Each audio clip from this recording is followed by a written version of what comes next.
next one has many, many layers to it and just keeps getting worse because it started as a missing persons case in Florida and then quickly turned into something that people are comparing to a real life episode of Dexter and not just in a casual way. So here's what we know. Back on March 28th, police in Palm Bay, Florida were called out to a remote area known as the Compound after people noticed vultures circling around an abandoned suitcase. And when officers got there, they didn't just find one suitcase, they found two, and both contained human remains.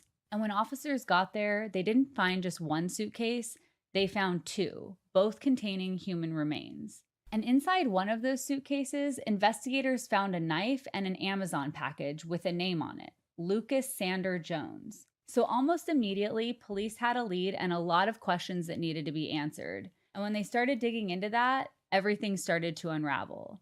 Because around that same time, a 28-year-old man named Coley Daniel had just been reported missing. And he had last been seen on March 20th going into 19-year-old Lucas Jones's house, that same person whose name was on that Amazon package. Now here's where things start to get strange. According to the court documents, Coley's parents actually went looking for him that night when he didn't come home. They used Find My iPhone to track Coley's iPad and ended up at Lucas's house. When they went up to the door, asking to see Coley, just wondering where he was, Lucas said that he was inside, but that he didn't want to come to the door. So Coley's parents refused to leave until they actually saw him with their own eyes, but Lucas refused to let them in. Police even responded shortly after and again the next morning, but Lucas also refused to let them in and reported that there were no signs of Coley being at the house. So now investigators were working backwards. There were two suitcases found with human remains, connecting to that missing person and going back to the last place where that missing person was seen alive. And again, that led them right back to Lucas's house. And when they executed their search warrant, they reportedly found blood inside the home and a knife similar to the one recovered from the suitcases. But then came something else that really shifted everything, because a huge part of the case came from Lucas's girlfriend. At first, she gave police a version of events that wasn't entirely accurate. But later she came back and changed her whole story, and what she told them was honestly chilling.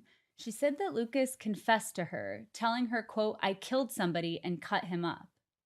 And according to her statement, he didn't just say it, but he explained exactly what had happened. She told investigators that Lucas said he beat Coley with a baseball bat, then dismembered his body using a knife, cleaver, and saw, before placing the remains into suitcases and dumping them at the compound, which again lines up exactly with what police found.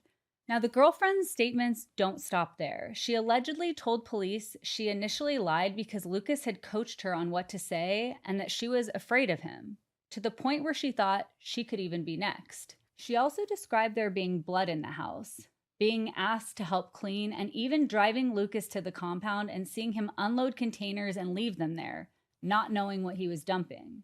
But what was Lucas's motive? Well, according to investigators, this wasn't random. They believe he specifically targeted Coley because he was a registered sex offender. There are even claims that Lucas had looked up or printed lists of sex offenders in the area beforehand. So when you hear what comes next, just keep that in mind.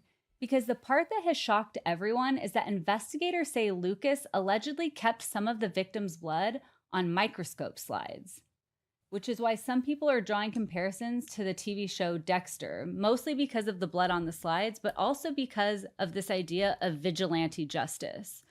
And as far as charges go, this escalated very quickly. Lucas was initially arrested on charges related to tampering with evidence, abuse of a corpse, and improper disposal of human remains.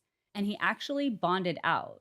But then, just days later, he was rearrested on a second-degree murder charge and is now being held without bond. At this point, investigators have confirmed this was a homicide involving blunt force trauma and dismemberment. And what investigators are saying about the motive, there may still be a lot more to this case than what happened just that night. So we'll be following along to see if there's any more answers or explanation as to why he did this.